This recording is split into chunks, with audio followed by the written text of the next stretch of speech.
Hello guys, welcome back to another video. तो guys, इस video में हम लोग जिस कंपनी के बारे में डिस्कस करने वाले हैं, ये कंपनी की to some extent monopoly business है इंडिया में।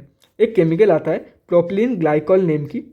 तो ये जो केमिकल है सिर्फ और सिर्फ यही कंपनी मैन्युफैक्चर करती है इंडिया में। तो अगर किसी को भी या तो फिर कोई भी कंपनी को बाई करना है ये केमिकल प्रोपिलीन ग्लाइकॉल, तो इसको या तो फिर बाहर से इंपोर्ट करना पड़ेगा या तो फिर इंडिया में यही कंपनी से मंगवाना पड़ेगा। उसके साथ साथ इंडिया की फर्स्ट, ये जो कंपनी है इंडिया की फर्स्ट एंड लार्जेस्ट मैन्युफैक्चरर है प्रोपिलीन ऑक्साइड की। तो प्रोपिलीन ऑक्साइड जो केमिकल है ये कंपनी सबसे ज़्यादा मात्रा में मैन्युफैक्चर करती है एंड ये की इंडिया की फर्स्ट मैन्युफैक्चरर है ये तो हो गया कि कंपनी क्या करती है, केमिकल से रिलेटेड कामकाज करती है। ये तो आप लोग समझ ही गए होंगे। बाकी अगर कंपनी के बारे में ओवरऑल डिस्कस करें तो कंपनी की जो रिटर्न है वो अराउंड 360% के आसपास है। ये एक डिविडेंड पेइंग कंपनी रहने वाली है। तो देखो, डिविडेंड पेइंग है तो ऑब्वियसली प्रॉफिटेबल तो होगी। एंड कंपनी की 5 साल की जो प्रॉफिट ग्रोथ है वो अराउंड 35% CAGR निकल के आ रही है। ऑलमोस्ट डेब्ट फ्री कंपनी है। दिसंबर क्वार्टरली की रिजल्ट तो आउट नहीं हुई है, लेकिन दिसंबर क्वार्टर में एफआईआईज ने अपनी होल्डिंग इंक्रीज किया है। दिसंबर क्वार्टरली की शेयर होल्डिंग पैटर्न आउट हो चुकी है एंड उसके अकॉर्डिंग एफआईआईज ने अपनी होल्डिंग इंक्रीज किया है दिसंबर की क्वार्टर में। And company is expected to give a good quarterly result in December quarter. और एज एक्सपेक्टेड अगर रिजल्ट निकल जाती है, मतलब जितने एक्सपेक्ट किया जा रहा है उतना ही अगर प्रॉफिट दे देती है कंपनी, तो आप लोग एक न्यू 52 वीक हाई एक्सपेक्ट कर सकते हो फ्रॉम दिस कंपनी शॉर्टली। तो गाइज, इस वीडियो में हम लोग बेसिकली 3 पॉइंट्स कवर करेंगे। First point is fundamental analysis. यहाँ पे हम लोग देखेंगे कि कंपनी कौन सी है एंड कंपनी फंडामेंटली कैसी है for short term trade and long term investment purpose. Second point is volume analysis. यहाँ पे हम लोग वॉल्यूम को एनालाइज करके हम लोग फ्यूचर ट्रेंड के बारे में अंदाज़ा लगाने की कोशिश करेंगे। And the third point is technical analysis. यहाँ पे हम लोग डिस्कस करेंगे डिफाइंड टेक्निकल्स के बारे में, मतलब कहाँ पे आप लोग बाई करके चल सकते हो एंड क्या आप लोग की टारगेट रहने वाली है। तो गाइज, बिना टाइम वेस्ट किए पहली पॉइंट की तरफ बढ़ते हैं और देखते हैं कि कंपनी कौन सी है एंड कंपनी फंडामेंटली कैसी है। तो गाइज, यहाँ पे आप लोग कंपनी का नेम देख सकते हो, मनाली पेट्रोकेमिकल्स लिमिटेड, और कंपनी क्या करती है ये भी आप लोग यहाँ पे पढ़ सकते हो। अगर कंपनी की क्लाइंट्स की लिस्ट चाहिए हो या तो फिर कहाँ कहाँ पे ये कंपनी इंपोर्ट करती है, ये सब कुछ अगर जानना हो कंपनी के बारे में तो डेफिनेटली कंपनी के वेबसाइट में जाके आप लोग जान सकते हो। कंपनी बहुत BSE एंड NSE में लिस्टेड है। 1900 करोड़ के आसपास की कंपनी की मार्केट कैप है। स्टॉक की PE 5 के आसपास, ROCE 49% and return on equity 37.3%। Last 6 months की रिटर्न लगभग 38.4% के आसपास। लास्ट 3 साल की सेल्स ग्रोथ 11% के आसपास निकल के आ रही है कंपनी में।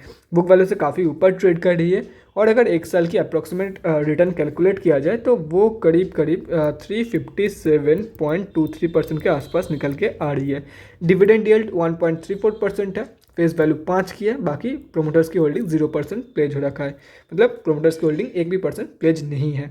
उसके बाद अगर प्रोज एंड कॉन्स के बारे में डिस्कस करें तो गाइस देख सकते हो कॉन्स में सिर्फ और सिर्फ एक ही पॉइंट है। पहले कौन सी दिखाया था, लास्ट 5 ईयर्स की जो सेल्स ग्रोथ है वो 12% के आसपास निकल के आ रही है, जो कि देखो 5 साल के कंपेरिजन में काफ़ी कम है, लेकिन इसको आप लोग पॉजिटिवली भी ले सकते हो कि एटलीस्ट नेगेटिव में तो नहीं है। 5 साल में काफ़ी कम ही सही, लेकिन सेल्स ग्रोथ तो दिखाई है कंपनी ने, देख सकते हो यहाँ पे। प्रोज में डिस्कस करें तो कंपनी ऑलमोस्ट डेब्ट फ्री है।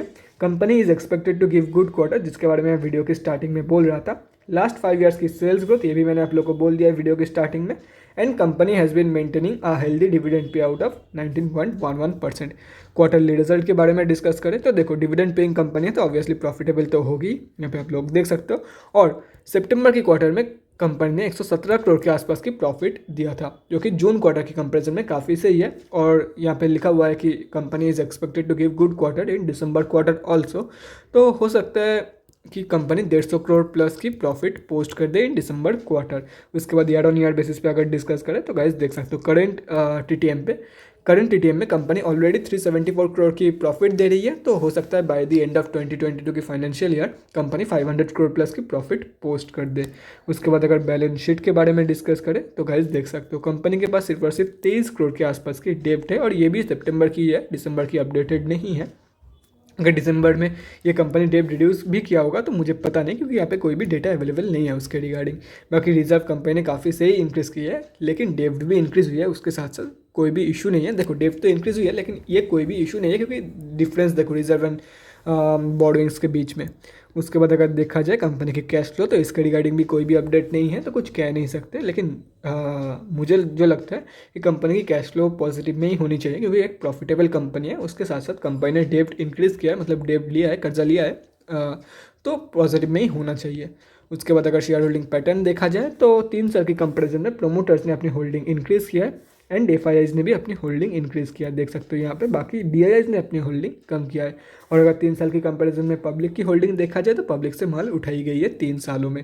लास्ट क्वार्टर की कंपैरिजन में, ये दिसंबर क्वार्टर की अपडेटेड है, देख सकते हो। लास्ट क्वार्टर की कंपैरिजन में प्रोमोटर्स की होल्डिंग कांस्टेंट है एंड डीआईआईज की भी होल्डिंग कांस्टेंट है। बाकी एफआईआईज ने अपनी होल्डिंग इंक्रीज़ किया है। प्रोमोटर्स में मैं चेक कर देता हूँ किस किस की होल्डिंग है, देख सकते हो यहाँ पे। उसके बाद एफआईआईज भी चेक कर लो। एफआईआईज में मतलब 2.68% होल्डिंग किसकी है ये यहाँ पे मेंशन नहीं है। बाकी डीआईआईज में 0.05% होल्डिंग किसकी है वो भी यहाँ पे मेंशन नहीं है। पब्लिक में आप लोग देख सकते हो किस किस की होल्डिंग है। तो हम अब जैसे छोटे मोटे रिटेलर्स की जो होल्डिंग है वो अराउंड 50% के आसपास निकल के आ रही है इस कंपनी में। तो बैक टू कंक्लूजन, तो गाइस एक्चुअली कंपनी कैसी है for short term trade and long term investment purpose, ये डिस्कस कर लेते हैं। देखो गाइस, शॉर्ट टर्म के लिए भी काफ़ी सही कंपनी है एंड लॉन्ग टर्म के लिए भी काफ़ी सही कंपनी है। अगर शॉर्ट टर्म में आप लोग ट्रेड ले रहे हो and if you are lucky enough तो हो सकता है आप लोग को डिविडेंड भी मिल जाए कंपनी की तरफ से। बाकी लॉन्ग टर्म के लिए भी काफ़ी सही कंपनी है, ये तो आप लोग को पता चल ही गया। ऑलमोस्ट डेब्ट फ्री कंपनी है। प्रोमोटर्स की होल्डिंग भी ठीक ठाक है। मैं बहुत सही है, मतलब बहुत ही अच्छा है ये नहीं बोलूँगा, लेकिन सही है, मतलब ठीक ठाक है प्रोमोटर्स की होल्डिंग। तो कंपनी ओवरऑल परफेक्ट है for long term investment purpose. ऊपर से डिविडेंड भी देती है एंड डिविडेंड देने के साथ साथ कंपनी इतनी अच्छी रिटर्न भी देती है, तो और क्या चाहिए एक बंदे को। तो लॉन्ग टर्म के लिए भी सही है कंपनी, शॉर्ट टर्म के लिए भी सही है। तो गाइस अभी हम लोग हमारे दूसरे पॉइंट की तरफ बढ़ते हैं और देखते हैं कि आज कंपनी में बेसिकली क्या हुआ है। तो गाइस यहाँ पे हम लोग एनएससी के वेबसाइट पे आ चुके हैं। कंपनी जो है निफ्टी 500 में लिस्टेड है। और अगर आज के बारे में डिस्कस करें तो 2,68,782 क्वांटिटी में ट्रेड हुआ है एंड जिसका वैल्यू लगभग 304.5 लाख रुपीज़ के आसपास निकल के आ रही है। पेंडिंग ऑर्डर क्वांटिटी मतलब कोई भी पेंडिंग ऑर्डर नहीं है अभी तक। देखो अभी तो सिर्फ 6 ही बजे है, धीरे धीरे मतलब पेंडिंग ऑर्डर पड़ेंगे। अभी तो 2 दिन है, फ्राइडे है, सैटरडे है एंड संडे है। तो हो सकता है कि by the end of Sunday कि यहाँ पे कुछ हो जाए, लेकिन अभी तक कोई भी ऑर्डर पेंडिंग नहीं है। डिलीवरी परसेंटेज के बारे में डिस्कस करें, 65% के आसपास डिलीवरी परसेंटेज निकल के आ रही है कंपनी में, जो कि काफ़ी सही है। मतलब मेजॉरिटी ऑफ द ट्रेड जो है वो डिलीवरी में ही लिया गया है कंपेयर टू इंट्रा डे। उसके बाद हम लोग बढ़ते हैं तीसरी पॉइंट की तरफ और देखते हैं ये जो वॉल्यूम है क्या है। देखो नंबर से तो कुछ जज नहीं कर सकते हम लोग, क्योंकि हो सकता है कि बहुत ज़्यादा हो। देखो हम लोग को डेटा मतलब पिछले एटलीस्ट 20-30 दिनों की डेटा हम लोगों को बताएगी कि ये जो वॉल्यूम है वो बहुत ही ज़्यादा वॉल्यूम है या कम है या एवरेज वॉल्यूम है। ये वो तो वही देख के पता लगेगा। ये यहाँ पे सिर्फ हम लोग कंपनी की डिलीवरी परसेंटेज देखते हैं, मतलब वॉल्यूम की स्ट्रेंथ। तो वॉल्यूम की स्ट्रेंथ काफ़ी सही है। अभी देखना यही है कि कंपनी की ये जो वॉल्यूम है ये क्या एवरेज वॉल्यूम है, एवरेज से ज़्यादा है या एवरेज से कम है। उसके साथ साथ हम लोग तीसरी पॉइंट पे ये भी देखेंगे कि कंपनी में बाई कहाँ पे करना है एंड क्या आप लोग की टारगेट है। तो गाइज यहाँ पे हम लोग आ चुके हैं एनएससी के डेली चार्ट पे, देख सकते हो यहाँ पे। और आज जो है कंपनी 0.4% अप थी एंड कंपनी 112 रुपये के आसपास ट्रेड कर रही है। तो गाइज यहाँ पे देख सकते हो कंपनी जो है वो एक रेंज में ट्रेड कर रही है एंड वहाँ पे लिखा था कि स्क्रीनर पे लिखा था कि company is expected to give good quarter. मुझे नहीं लगता कि दिसंबर क्वार्टरली की रिजल्ट आउट होने से पहले ये कंपनी ब्रेकआउट देने वाली है। दिसंबर क्वार्टरली की रिजल्ट आउट होगी, उसके साथ साथ कंपनी अपनी एक न्यू 52 वीक हाई टच करेगी। तो देखो कहाँ पे बाई करना है, सिंपल सी बात है। एक पहले वॉल्यूम दिखाया था, तो गाइज यहाँ पे आप लोग वॉल्यूम देख सकते हो, एवरेज से काफ़ी कम वॉल्यूम निकल के आई है। तो ये मतलब कोई इशू नहीं है, क्योंकि अभी तो आप लोग को बाई करना नहीं है। मैं चार्ट को थोड़ा इंक्रीज़ करता हूँ, मतलब जूम करता हूँ। तो देखो दिसंबर क्वार्टरली दो तरीके से आप लोग ट्रेड ले सकते हो। दिसंबर क्वार्टरली की रिजल्ट अगर एज एक्सपेक्टेड आ जाती है तब आप लोग बाई करके चल सकते हो for the target of 150 to 169 and लगभग 195।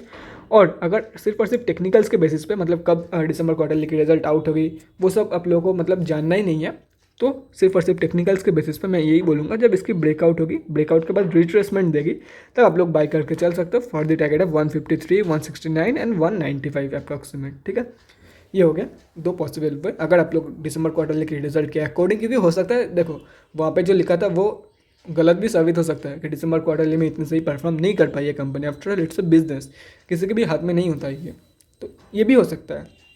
ठीक है, तो अगर ये होता है तो कंपनी ब्रेकआउट नहीं देगी, इसी रेंज में ट्रेड करेगी। तो मैं यही बोलूँगा कि टेक्निकल्स के बेसिस पे आप लोग ट्रेड लो। बाकी अगर कोई बंदा दिसंबर क्वार्टरली की रिजल्ट देख के ट्रेड लेना चाहता है तो वो भी कर सकता है। तो guys that's it for this video. अगले वीडियो में मिलते हैं। अगर आप लोग चाहते हो तो ये जो सभी लेवल्स है एक बार स्क्रीनशॉट लेके रख सकते हो। करंट मार्केट प्राइस है उसका लेवल मैं मिटा रहा हूँ ताकि बाद में कोई भी कन्फ्यूजन ना हो रिगार्डिंग द लेवल्स। तो guys that's it for this video. अगले वीडियो में मिलते हैं गाइज। Thanks for watching. और गाइज अगर आप लोगों के मन में कोई भी डाउट या क्वेरी रहती है स्टॉक मार्केट या किसी भी स्टॉक से रिलेटेड तो कमेंट सेक्शन में कमेंट करके मुझसे पूछ सकते हो, या तो फिर मेरे इंस्टाग्राम का लिंक आप लोगों को डिस्क्रिप्शन बॉक्स में मिल जाएगा, जाके वहाँ पर ही मुझे डीएम कर सकते हो for an one on one conversation. Thanks again for watching guys. Bye guys and definitely guys stay safe.